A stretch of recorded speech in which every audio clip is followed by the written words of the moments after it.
Wa min ghawamidhi afatin nafsi, di antara perkara masalah yang jelimet ribet tentang hawa nafsu ini adalah rukunuha ila istihla'il madhi. Dia selalu ingin dipuji. Oh, pujian. Mana Pak Datuk Sri Ulama Setia Negara, Profesor, Doktor, Ustadz viral, bla bla bla bla. Pujian. Fa inna man tahassa minhu jur'atan, kalau orang sudah kena virus pujian, satu kali saja dia kena, jur'ah seteguk saja. Ibarat meminum, pujian itu ada satu cawan, seteguk saja dia udah kena virus pujian ini. Hamilas samawati wal aradina ala syafratin min ashfarih, maka dia akan membawa langit dan bumi, 7 lapis langit, 7 lapis bumi, untuk memuji.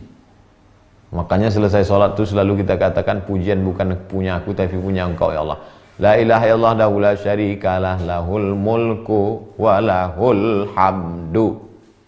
Makanya di awal sholat itu kita katakan, pujian hanya punya Engkau ya Allah. Alhamdulillahi rabbil alamin. Pujian hanya milik Allah. Makanya Nabi SAW ketika ada orang yang memujinya terlampau berlebihan, kata Nabi, man asna alaikum, siapa yang memuji kamu melampau, fasu alaihi bit turab, fasu ala wujuhi bit turab, lemparkan ke wajah mereka pasir. Wa amaratu dzalika, tanda-tandanya, apa tanda orang suka dipuji, gila pujian? Annahu idzan qata'a anhu dzalika syurb, kalau terputus, dia sudah minum tadi pujian itu seteguk, tiba-tiba putus, sama macam orang yang hangat haus, panas terik, minum teh es, kena satu teguk, begitu putus, ala haluhu ilal kasal, datang malasnya, wal fashal, datang gagalnya. Udah kena pujian sekali, virus pujian, ketika tidak ada pujian dari orang, maka datanglah al-kasal wal fashal. Kasal, malas.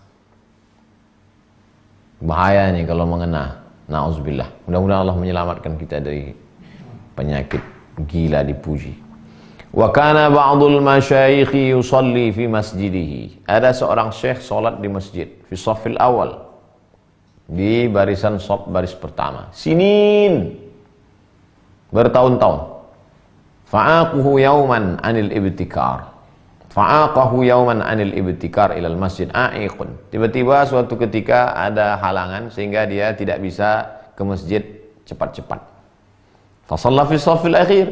Lalu dia salat di shaf belakang. Falam yura ba'da dzalika muddah. Tiba-tiba setelah itu dia tidak terlihat lagi. Loh, kemana bapak itu yang kemarin rajin? Fasu'ila anis sabab. Dia pun ditanya sebabnya. Syekh, kenapa enggak pernah lagi ketemu lagi, enggak ke masjid lagi? Kuntu aqdi salati kada. Salatku yang ketika di shaf pertama dulu semuanya aku qadha, aku ganti. Kenapa? Wa kada sanad qad sallaituha wa indi anni mukhlisun fiha lillah. Pada awal-awalnya aku sholat itu ikhlas karena Allah. Fadakhalani yawmun ta'akhuri anil masjid. Ketika suatu ketika aku terlambat datang ke masjid. Anil masjid min syuhudin nas iyaya fi shaffil akhir nau'u khajal. Ketika aku sholat di shaf belakang itu, aku dilihat orang, datang rasa maluku. Ketika aku sholat di shaf belakang itu, datang rasa maluku. Maluku bukan kepada Allah tapi kepada manusia yang selama ini melihat aku di shaf pertama. Fa'alimtu anna nasyati tula umri, maka aku pun sadar bahwa selama ini rupanya aku semangat itu adalah ala ru'yatihim, karena dilihat manusia. Faqadaitu sholawati, maka aku qadha salat-salatku yang dulu-dulu itu. Kenapa? Karena dianggapnya tidak sah. Karena mulutnya berkata lillahi ta'ala, tapi sebenarnya linnasi jami'ah. Tapi jangan gara-gara ini nanti nggak ke masjid lagi. Setelah habis virus corona ini, pas ditanya, nggak ke masjid. Saya kalau di shaf pertama itu rusak niat saya Pak Ustadz. Kemarin kan Ustadz sudah kaji, bukan itu maksudnya.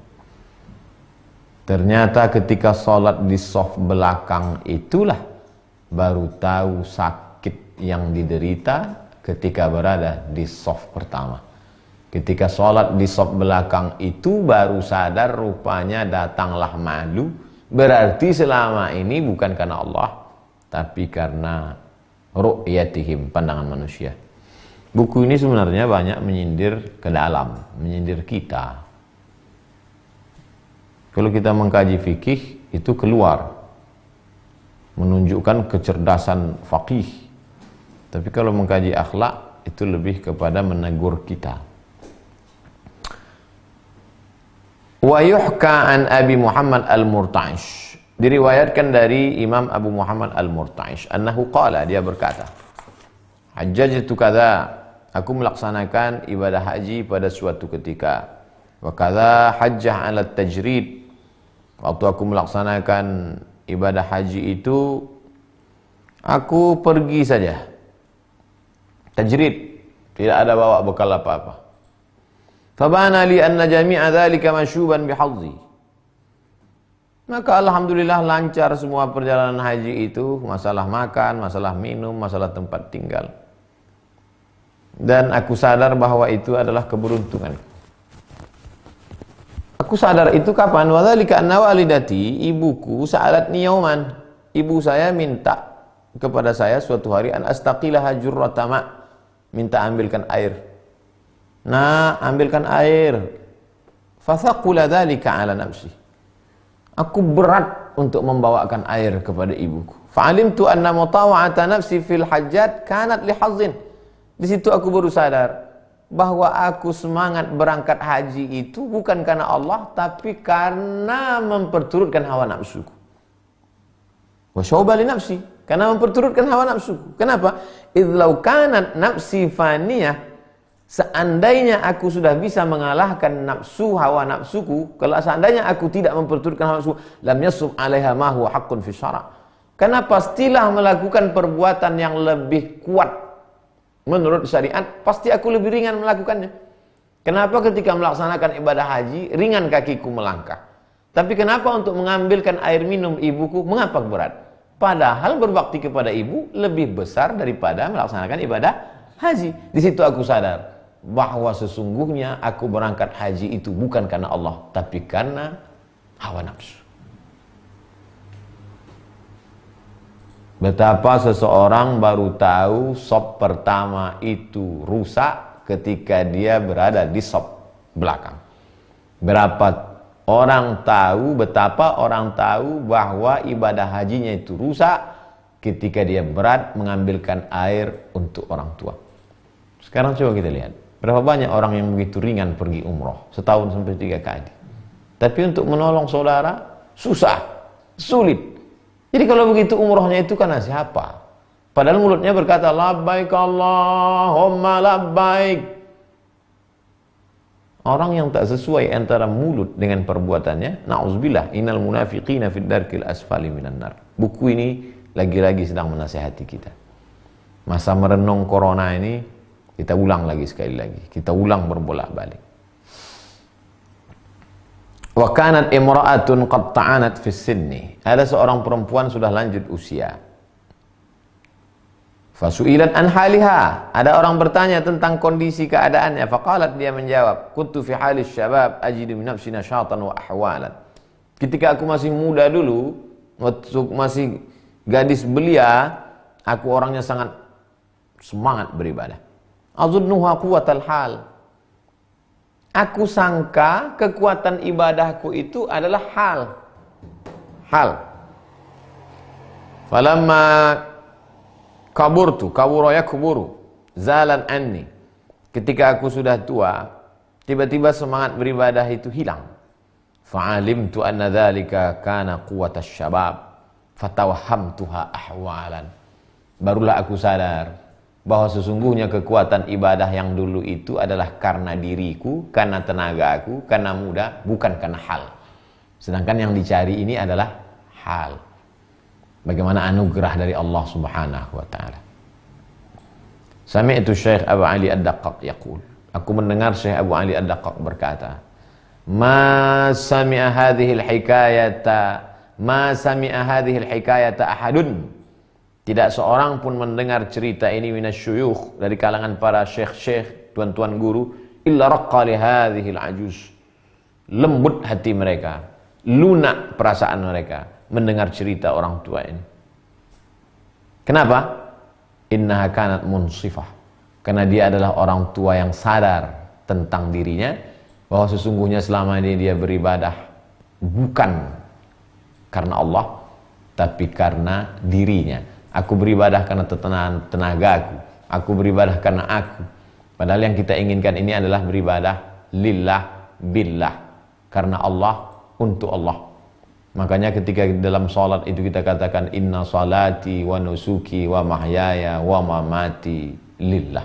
Barulah turun pertolongan Allah Subhanahu wa taala. Kalau tidak, kita tetap merasa saya, kena aku. Lantas apa beda kita dengan iblis yang berkata ana khairum minhu? Lantas apa beda kita dengan Fir'aun yang berkata ana rabbukumul a'la? Lantas apa beda kita dengan Namrus yang berkata rabbun ghairi? Adakah Tuhan selain aku? Kita sudah mempertuhankan diri kita. Manittakhadha ilahahu hawah. Ada orang-orang yang mempertuhankan hawa nafsunya. Sami'tu Muhammad bin Abdullah bin Syadzan yaqul, aku mendengar Muhammad bin Abdullah bin Syadzan berkata. Sami'tu Yusuf bin Husain yaqul, aku mendengar Yusuf bin Husain berkata. Sami'tu Dzannuni al-Misri yaqul, aku mendengar Imam Dzunnun al-Misri berkata. Ma a'azzallahu 'abdan bi'izzin huwa a'azza lahu min ayyadullahu ala dzulli nafsihi. Di antara cara Allah ingin memuliakan seorang hamba adalah ditunjukkannya kehinaan hamba itu. Lebih baik disadarkan Allah tentang satu dosa sehingga merasa diri selalu berdosa, daripada mengingat satu amal ibadah merasa diri sudah penghuni surga. Kalau Allah mau memuliakan kita, diingatkannya kita tentang dosa. Sampai-sampai untuk maju menjadi imam pun rasa-rasa tak mampu. Saya ketemu dengan seseorang, saya Ustaz, kadang-kadang saya tunggu habis iqamat tu orang takbir baru saya maju. Kenapa Pak? Bapak kan teringat saya dosa masa muda saya, enggak layak saya jadi imam. Nah, itu kadang melampau juga, terlalu berlebihan. Tapi dia sedang melihat dirinya bahwa dia pelaku dosa. Wa ma adzallahu 'abdan bi dhillin huwa adzallu lahu min an yuhjibahu an dhilli nafsihi, Dan tidak ada penghinaan yang lebih hina daripada kehinaan ketika Allah menutupi cacat, aib, kerendahan diri kita sampai kita tak sadar bahwa diri kita hina. Jadi buku ini menyadarkan kita tentang hakikat diri kita yang merasa selama ini kita, kalau kita rezekinya macet, lalu kita menganggap wah Allah sedang menghinakan saya. Kalau ada keluarga yang meninggal, kalla, bukan begitu, bukan itu. Kapan engkau dihinakan Allah? Ketika engkau tidak sadar bahwa kau pelaku dosa. Disitulah engkau sedang dihinakan Allah. Kapan engkau dimuliakan Allah? Ketika Allah membuka semua cacat-cacatmu di matamu, sehingga selalu teringat-ingat, terngiang di telinga, terpikir dalam lintasan pikiran. Maka sesungguhnya Allah sedang memuliakanmu. Kebenaran itu seperti permata yang dilihat dari banyak sisi. Maka buku ini mengajak kita untuk berkeliling-keliling. Selama ini kita masuk masjid itu hanya dari pintu depan saja. Sehingga yang tahu kita adalah masjid itu cantik, indah. Tapi rupanya kalau kita masuk dari pintu belakang, masuk dari dapur, masuk dari WC, bau, busuk, buku ini sedang mengajak kita melihat diri kita dari sisi yang lain. Sami'tuhu yaqul, aku mendengar guruku itu berkata. Sami'tu Muhammad bin Abdullah Ar-Razi yaqul, aku mendengar Muhammad bin Abdullah Ar-Razi berkata. Sami'tu Ibrahim Al-Khawas yaqul, aku mendengar Ibrahim Al-Khawas berkata. Mahalani syai'un illa rakibtuhu. Segala yang menghalangi aku, maka pasti akan aku lakukan. Segala yang merintangi aku, segala yang menyuruh aku, hawa nafsu, pasti aku akan lawan. Kalau hawa nafsu menyuruh aku tidur, aku lawan tidur itu. Kalau nafsu menyuruh aku makan, aku lawan makan itu. Kalau nafsu menyuruh aku mengingat yang lain, aku lawan dia. Mujahadah. Kita masih dalam anak tangga mujahadah. Wa sami'tuhu yaqul, aku mendengar guruku berkata, wa sami'tu Abdallahi Ar-Razi yaqul, aku mendengar Abdullah Ar-Razi berkata, sami'tu Muhammad bin Al-Fadl yaqul, aku mendengar Muhammad bin Fadl berkata, ar-rahatu, rahah, rahah, kita sudah menyebut bahasa Indonesia, rahah istirahat, tenang. Kapan kita merasa tenang? Al-khalasu min amanin nafsi, kalau kita sudah bisa lepas dari keinginan-keinginan. Keinginan sumber penderitaan. Semakin besar keinginan, maka semakin besarlah derita. Kalau bisa kita lepaskan dari keinginan diri ini, maka sesungguhnya itulah ketenangan. Orang yang ketika punya mobil mewah, maka orang yang naik sepeda motor berkata, oh tenangnya yang punya mobil mewah itu. Tenangkah mereka yang punya mobil mewah itu? Kata yang punya mobil mewah, enaknya kalau punya pesawat pribadi. Lalu yang tenang itu siapa? Al-khalasu min amanin nafsi. Siapa yang bisa menyadarkan dia? Yang punya mobil mewah dengan wajah murung karena dia selalu melihat orang enak pergi naik pesawat pribadi tanpa harus check-in. Kapan dia baru sadar? Ketika di lampu merah ada orang mengetuk jendelanya karena dia sedang merangkak, kakinya patah, dan dia minta cari duit bukan untuk kaya tapi hanya untuk makan siang. Dicari pagi makan siang, dicari siang makan pagi. Tapi itu pun juga tidak mengetuk pintu hatinya. Kenapa? Karena dia melihat itu tiap hari. Pagi mau berangkat dia lihat, sore dia lihat. Sehingga sense-nya sudah tertutup. Berapa banyak orang di kota-kota besar tidak tersentuh lagi melihat itu. Karena sudah menjadi fenomena tiap hari. Dunia ini melalaikan.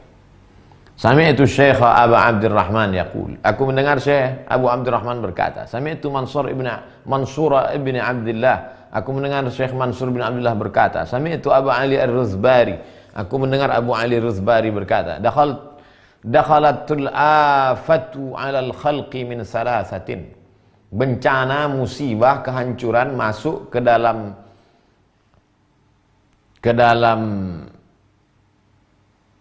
perilaku seorang hamba itu dari 3 pintu.